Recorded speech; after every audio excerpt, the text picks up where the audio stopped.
Hello, and welcome to another great episode of The David Bomano Show. This is going to be a killer episode. I actually have a guest live in the studio.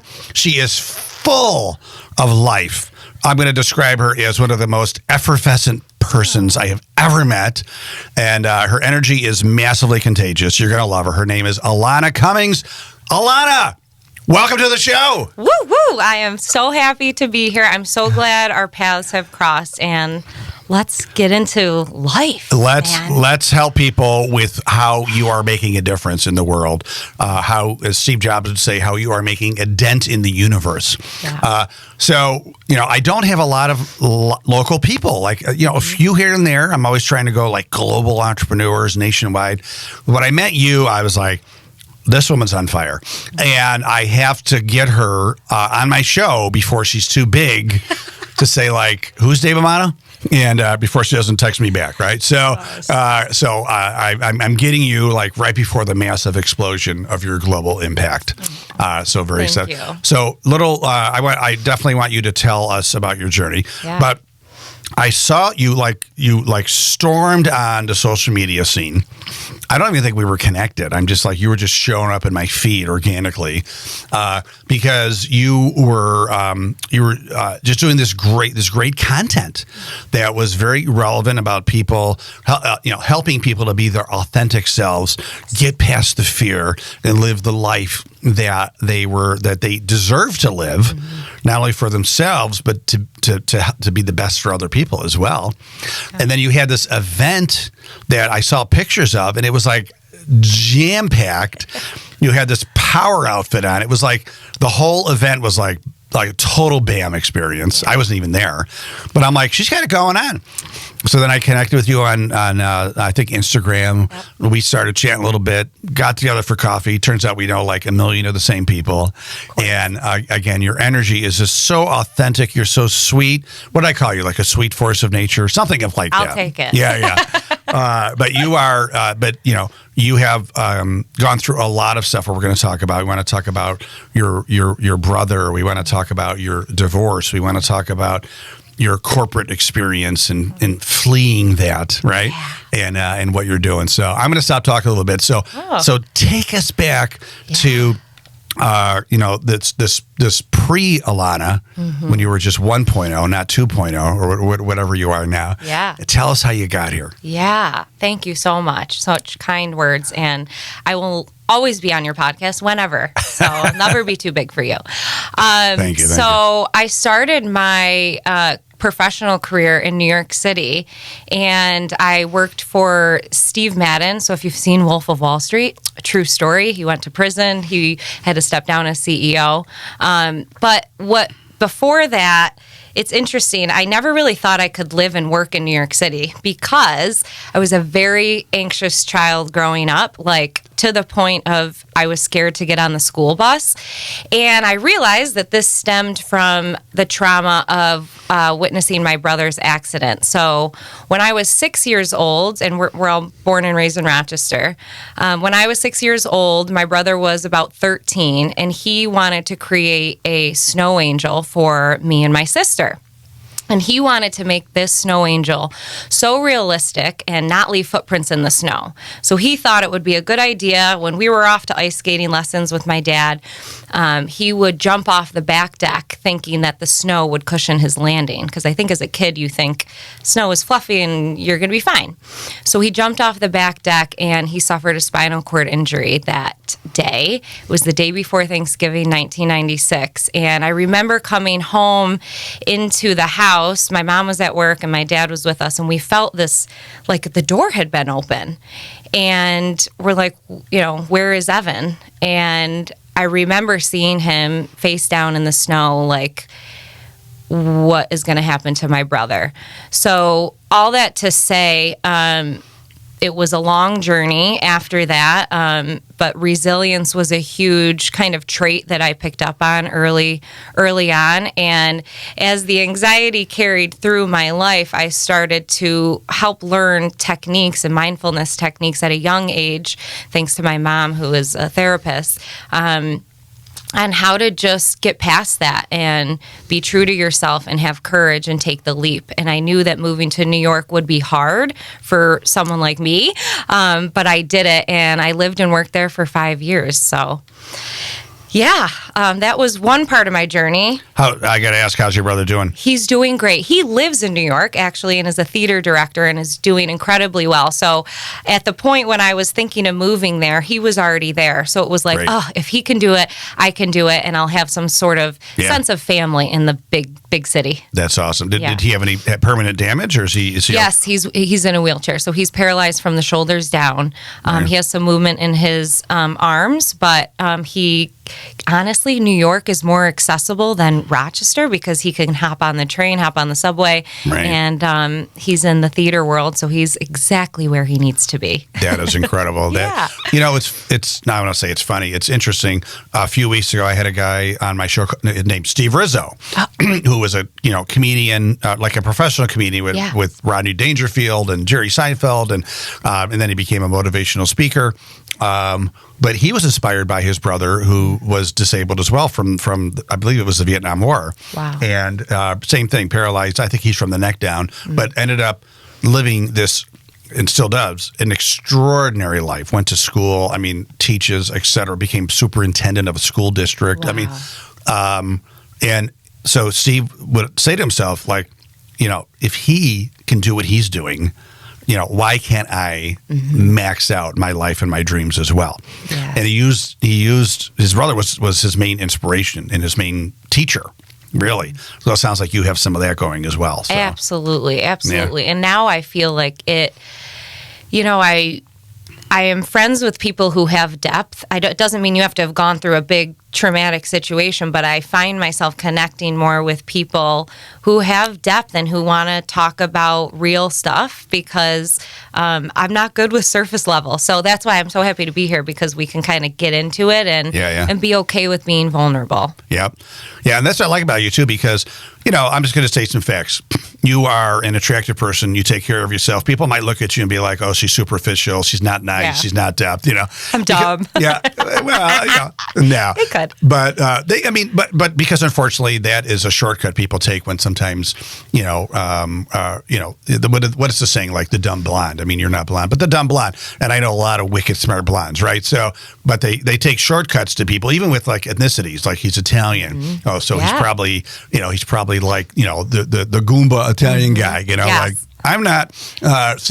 But once people get to know you, within about like a minute, they realize like, wow, she's like really smart, really cool, really humble, and vulnerable. Like you're willing to talk about things, right? So, so great. So you went to New York. You had a corporate job. Yep. And you were like, you liked that, you didn't love it. So I studied fashion. So I was like, I have to give this a shot, right? And I have to stay in New York City, even though I really had a love-hate with New York. You're broke. I was broke.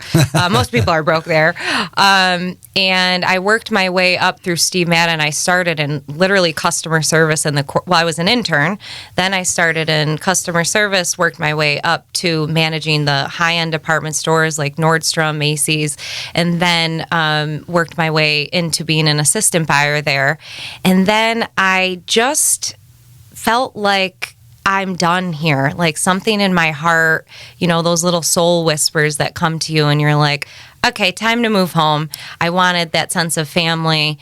And I was getting back together at that time with a boyfriend who lived in Rochester. So once I decided to move home, I pretty quickly got engaged after that. And I thought, this is what I'm supposed to be doing, right? I'm entering my late 20s, early 30s. I got to get married, settle down, get a house. Like, why though? Why do I have to do all these things on paper? I say that now, but then I was like, well, this is just what we do as women, especially.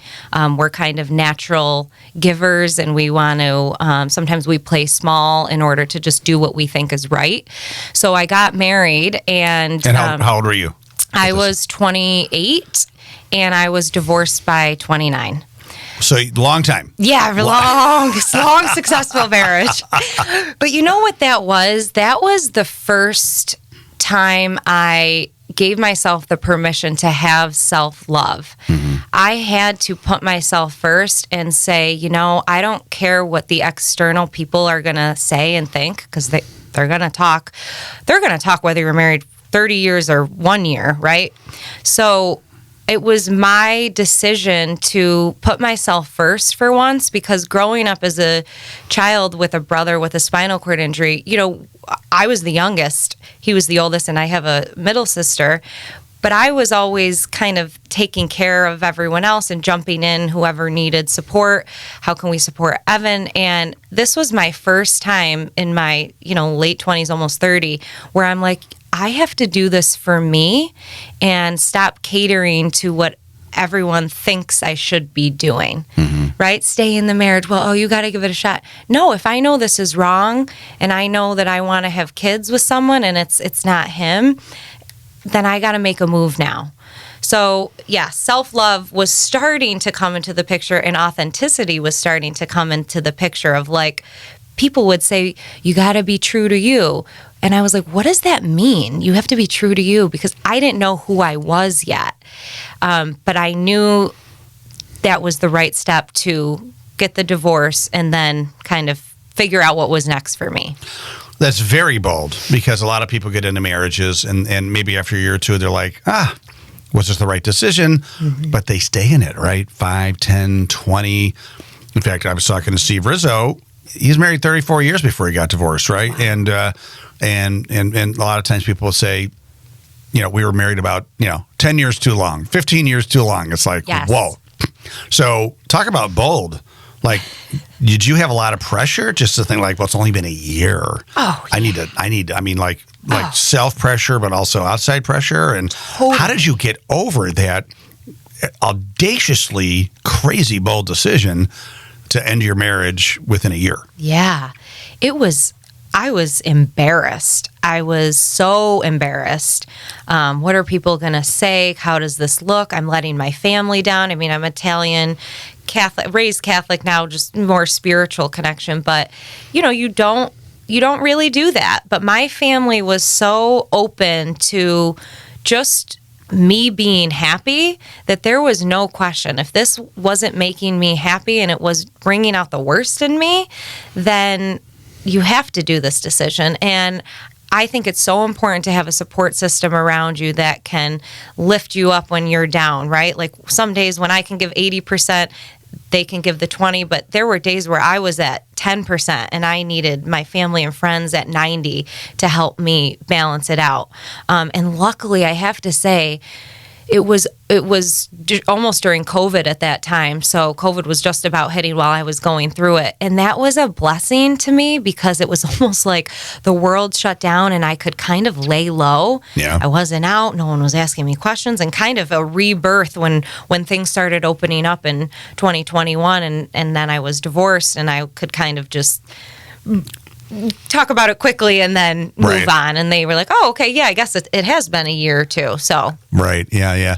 No, I give you a lot of credit because that's a bold decision that I think the root of it is a lot of us are just deep people pleasers. Yes. Right? I mean, pleasing your family, your friends, your ex-husband, like pleasing everybody. And you think like you're being a good person doing that, but really you're not. Yes. And you know what it is I'm learning is that is actually ego.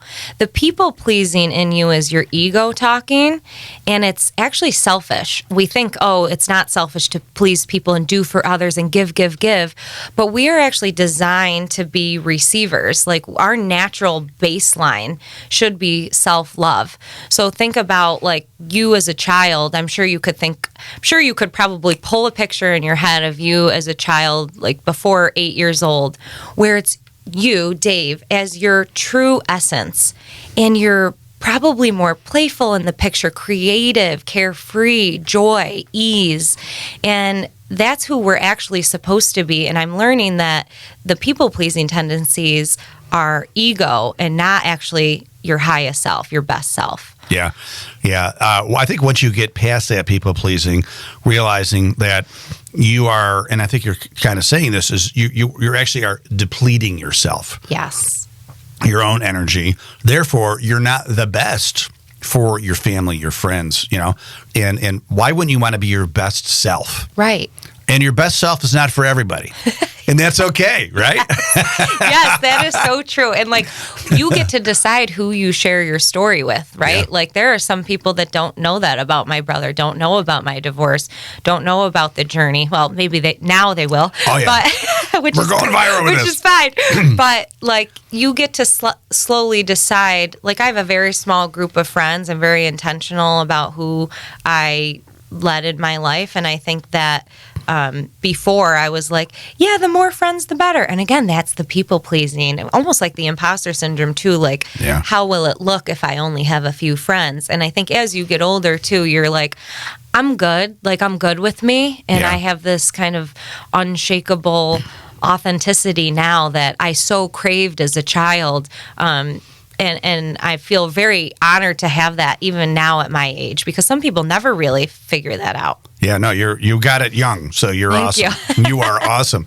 Well, and the thing is too, I think as you stop being a people pleaser, your rose bush is going to become naturally pruned to some extent. Oh, I love that. Right? I love that. And my middle name is Rose, so I might have to steal that. It's all yours. It is all yours. But not everyone's going to want to come along for the ride, right? Some roses are going to be pruned. But what happens when you prune a rose bush? It grows taller. Oh. It grows better. Right, you're actually doing the bush a favor. Yeah. And I think that when you stop being the epitome of a people pleaser, you're saving more energy for yourself. Yes. So then you're better. And like you said too, maybe it's going to be a smaller group of people, but it'll be a better group of people. Yes. Right. I mean, do you want 1,000 people at your funeral who kind of knew you, or do you want like 200 people who are like, oh my God, I knew her like intimately, inside and out of everything, her life journey. Yes. And I'm here because, oh my God, I loved her so much. Right. So, it's self-honoring. Like I said, it's not selfish, it's self-honoring to do that. And that's why I had an event, and it was called Give Yourself Permission. And that can mean so many things to different people, right? Give yourself permission to not be a people pleaser. Give yourself permission to say no, right? As men and women, but a lot of women, we are like, yes, I can do it all. And they say, just because you can ski the Black Diamond every day doesn't mean you should, right? Because you have to save some for yourself. Yeah. Like you said, where you're depleted. And it affects your health. Yeah. You can break out in a rash, or you can have whatever it is, but you have to listen to your body. And typically, like I know when I met you, I know within seconds who my people are, and good energy. And not to say that there's very nice people that I can connect with in our acquaintances, but you got to have your people. Yep. Well, you got to have people that will charge your battery and not deplete it. Yes. Right. When we had coffee, I know that I left, my battery was like completely full. You transferred your beautiful, great energy to my soul, and hopefully I did the same thing for you. But there's some people, and they're just on a different wavelength, different vibe. They're good people, but your battery's a little drained afterwards. Absolutely, right? I agree with that. That person, they'll be an acquaintance. Not going to have coffee with them again. Yeah, exactly. You're making me remember. So Darren Hardy, who's a big influencer, and I've been to a lot of his mastermind sessions, and he talks about people pleasing. He talks about like the first third of our life, we think that everyone is thinking about us, and we're trying to react to that, And then the second third is we realize that people are thinking about us, but we don't care as much. And then I love this. The third part, he says, of our life is we realize that, you know what? No one's really thinking about us. Yeah. They're thinking about themselves. Oh, yes. I love that. I want to be in that third part. Right, I think I'm inching closer to that. I'm not quite there yet. You could skip right to it. Okay. I'm jumping to that one. You're in the advanced course of life, right? Mastermind. I love it. So you quit your corporate job, and what compelled you to do that and start your own business? Yeah. And tell us about the business. Yes, absolutely. So once I moved back from New York City to Rochester and got married, divorced, I entered a HR tech company. So we did employee engagement, and it was a global company based in London, and I absolutely loved it. I said to myself, how can I move back from New York and have a job in Rochester, because I know I want to be here, but I want it to be big. Like, I knew I always had a big spirit for working, honestly. And so I worked my way up there, and we acquired companies, it got acquired, and it was a beautiful place to be. And then I said, let me give it one more shot. Let me try one more tech company. And I applied to another one, and it looked very shiny on LinkedIn. You know, those ones that they have the great culture, and it's going to be all these benefits and vacation days. And I was like, oh, perfect. Let me try this. And I got into it, and Dave, I was like, what did I do? Behind the curtain, it wasn't a Lifetime movie that it looked like. No, and I thought, oh, this is a great paycheck, and like I'm going to feel fulfilled and happy. And then, as we know, money can't buy you happiness. And it started to get me to peel back the layers of, if I leave this job, who am I? Who am I outside of this career identity that I've held and has made me successful, right? And I was successful outwardly, but inwardly I was feeling so misaligned. And again, I had to listen to the whispers, and I'm a big meditation person now. And I do believe that the most important meeting you'll have of the day is the one you have with yourself, because it is really a loud world. You know, we've got a lot of stimulation. We're always on our phones doing something, email, TV. And I've found that in the silence, you start to hear more. It's in the silence that you hear more. So as I was meditating and kind of pondering, what is my next step going to be? I had this vision of me being on a stage and with a microphone and kind of talking to people about authenticity and self-worth and my journey, right? It's a storytelling. And that's when I said, if I have one life, it ain't this. It ain't this corporate job. Wow. And that came to you in the silence. It came to me in the silence. And I had heard this song called Superbloom by a band called Mr. Wives, who I'm not sure if they're still together anymore. But there was a lyric in the song that said, when they tell me I won't make it, that's when I super bloom. Ooh. And that hit me, and I looked up, like, what is a super bloom? Is that even like a thing? And the definition of super bloom is it happens in California and Arizona, where these wildflowers whose seeds have laid dormant for years all blossom at exactly the same time. And I said, that's my business, because these flowers don't look at the flower next to them and say, oh, you're more tall than I am and you're more pink, and they don't compare themselves, and they're not worried about taking up space. Like, they're just themselves. And for me, that's what it means. So I started Superbloom coaching. I took courses on Coactive Training Institute, and it changed me. It changed me inwardly, because I think you can only go as deep with your clients and with people as you're willing to go with yourself. So you got to do a lot of inner healing first before you can, help empower others. So you went deep with yourself and just basically said, how can I super bloom? That's what it sounds like. Yes. And as you bloom, you want others to bloom around you at the same time. Exactly. Like, because we all have our full potential, but rarely any of us are matching it because of our limiting beliefs, because of these negative thoughts in our head. And, if you can understand that the thoughts in your mind are not you, they're just passing you by. So you got to get very comfortable with who you are, and how you speak to yourself is very important. And I, growing up, and even high school, college, even at Steve Madden, like, I was not talking to myself kindly, and I kept being held back by that. So now that I've shifted that belief of like, oh, I can do this. I am worthy of this. I believe in myself that this will happen. Things have started to change for me. Like, look how much opportunity and abundance has come my way. So you got to trust that. It works. Well, and you're a prime example of trusting what you heard in that silence. And I love that you said that because, for 21 years, I ran a magazine for young people and for high school students. And I would get asked to speak to teenagers quite often, high schools, events, about helping them plan their life after high school. Like, what am I going to do for a career? And how can that be meaningful, right? And I would tell them, I said, it's really tough for you today because you guys don't have the silence that I had growing up. Ooh. I would say, you say you're Gen Millennials or Gen Z, whatever you are. I'm like, you're generation screen. I would say that because wherever you are, there's a screen in front of your face.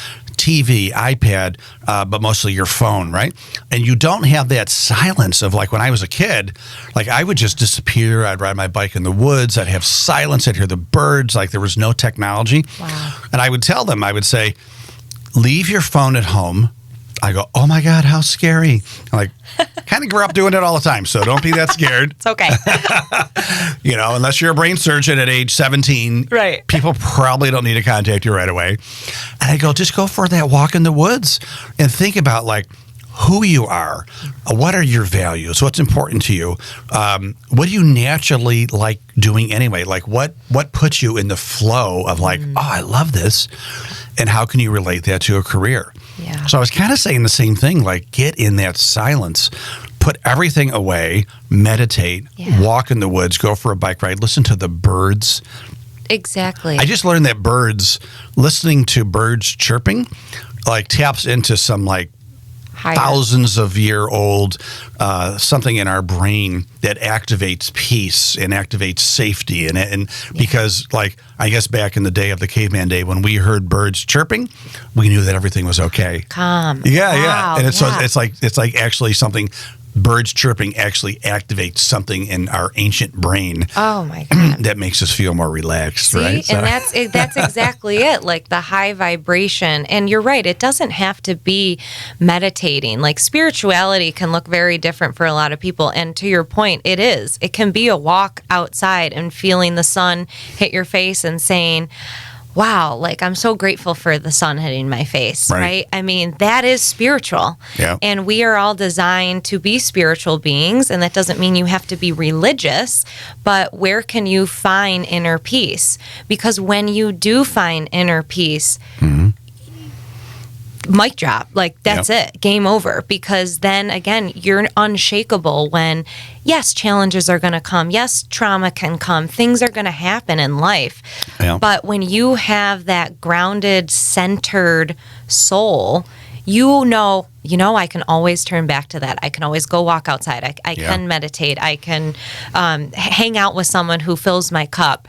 So spirituality is something that I talk to my clients about that, we got to get rid of the taboo of it and the woo-woo. There's neuroscience backing why it's important and an important mindset tool for everyone. Sure. And when people do kind of poo-poo it, I'm like, listen, the benefits are there for you if you're willing to receive them. Yeah. And why wouldn't you want to? Yeah. Well, and it's a whatever your connection is to the higher power. It might be the best way to put it. Some people are Muslim, Jewish, Catholic, Christian, whatever they are. They go to their place of worship. They feel that. Fantastic. Mm-hmm. Some people are saying, well, I'm not sure that that's exactly how everything happened verbatim.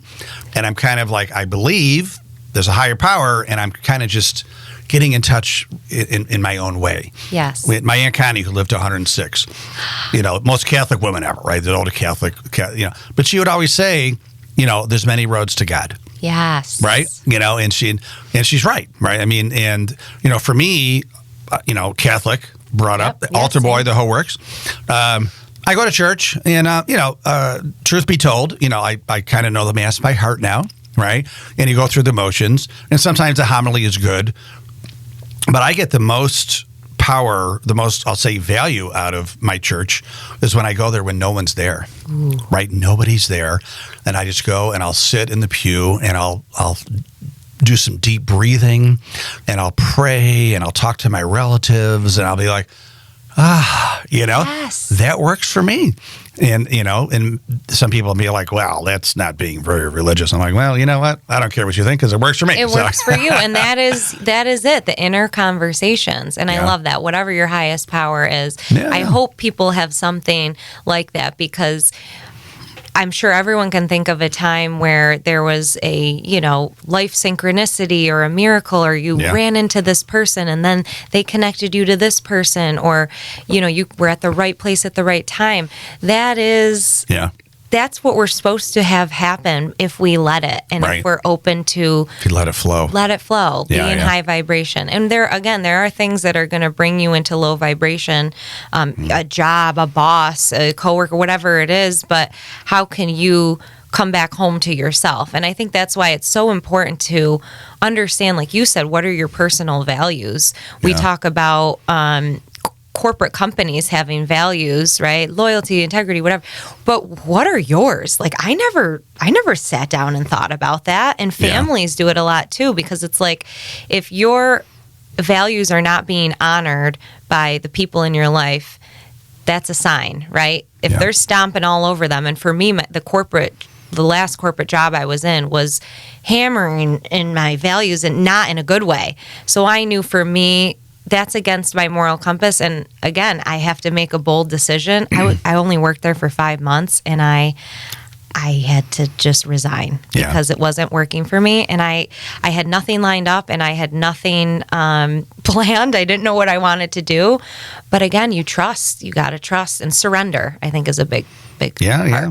What's the other saying? Leap. And the net will appear, right? So yes, it's hard, easier said than done, but it's true. It works. There's a great saying that has a little bit of spirituality to it as well, about fear. Right? People are paralyzed by fear. One of my guests said a couple of weeks ago, Damon West, that he was in prison, but he got out. That's a whole nother podcast, 3-4 episodes ago. But he said, that. The worst prison is the prison that people have in their own minds. Yes. Right? And what locks that door is fear. Right? And I heard a great saying. I love this saying. So you may have heard this. But, so fear was knocking at the door. Have you heard this? No. Fear was knocking at the door. Faith answered, and nobody was there. Like that? I'm taking all of these. Good thing we're recording this, right? Whatever faith, whatever spirituality you have, having that faith. You quit your job. You had no steady income coming in. You had no idea, but you open up that door, and the fear wasn't there, right? So true. And the people that are around you that believe in you are like, you're going to figure it out. You're going to figure it out. And then you're going to have another group of people that says, what the hell are you doing? You quit. Well, are you applying? Did you do your resume? And then I'm like, oh my God, should I do my resume? And I remember sitting at my computer after I had quit the job. And I'm like, what did I do? Who do I think I am to do this, right? Mm-hmm. Again, this is the imposter syndrome coming in, the negative beliefs, negative self-talk.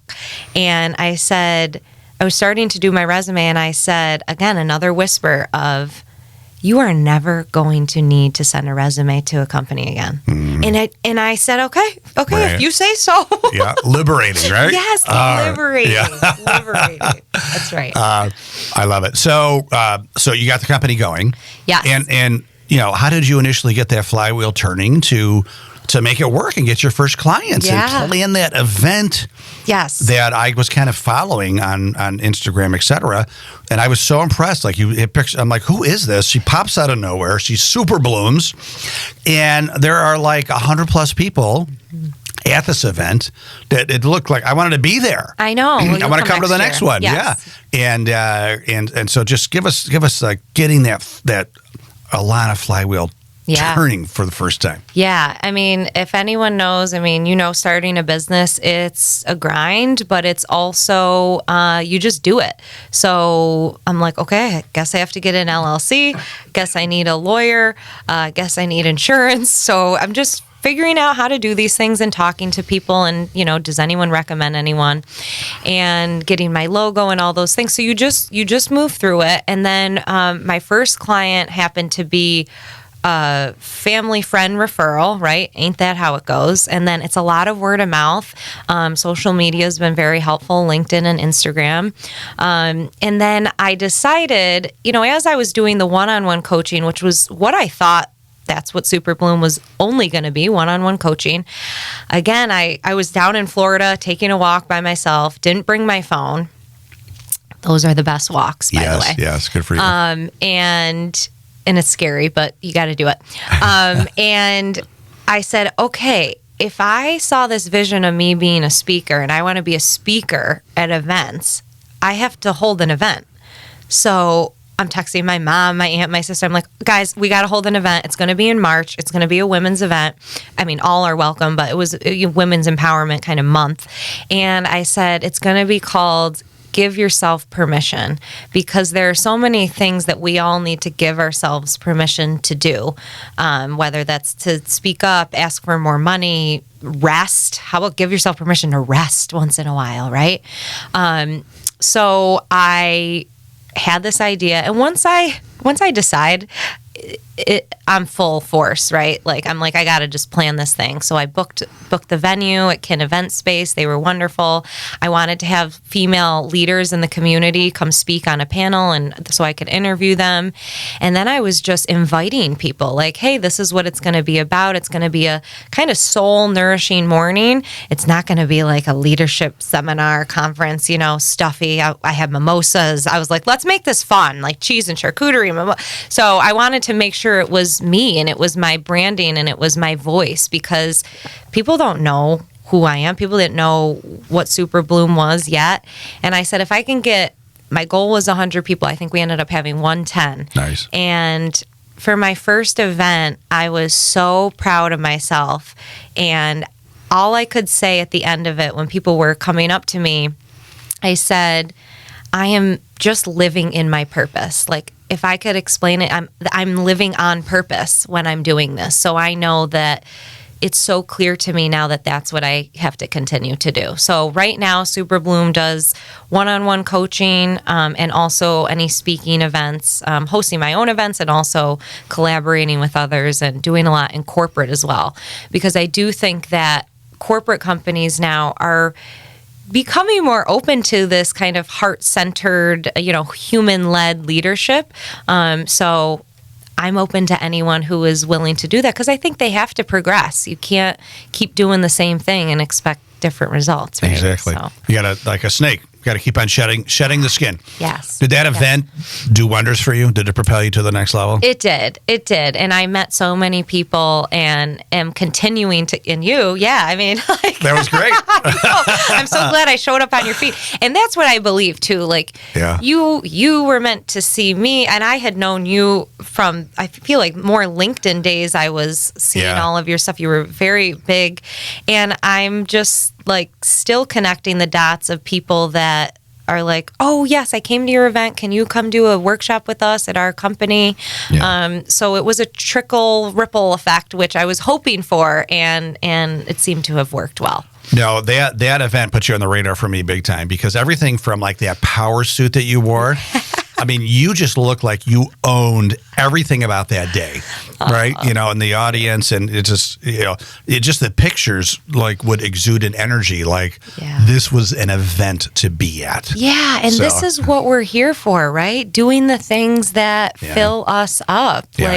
We spend so much of our time at work, and I was like, if I know I want to work, so I better make sure I love what I do and can make money doing it. And with a lot of my clients now, they're like, I don't believe that I could ever make money doing what I love. And I'm like, well, then so it is. Yeah. Right? If you don't ever believe that, then you won't. Yep. So how do we The rewire universe will deliver exactly what you say.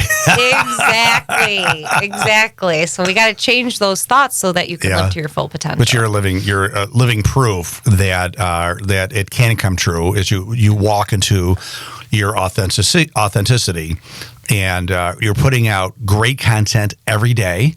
I click on your little face every day. I'm like, what is she going to give me today? I'm like, love it. I needed that. And whether it's a video of you or just something you're sharing.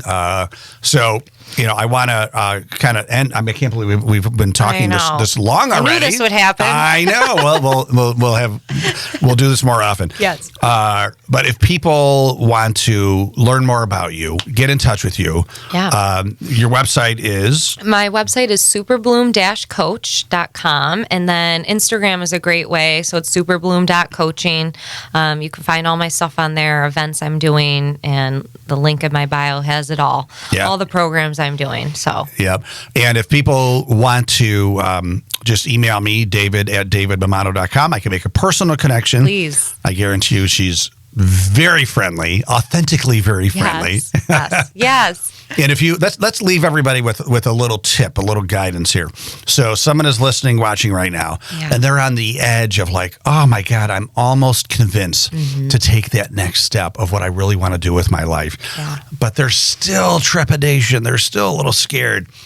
What are you going to tell them to do? Oh, that's a great question. I would say be with yourself. So sit with yourself in silence. It could be 3 minutes a day. And listen, you're not going to get big bam information every time, right? But the more you do it and you listen to yourself, you're going to find the answers, because we all have the answers, the next steps, the direction inside of us. But you have to be quiet enough to listen. I love that.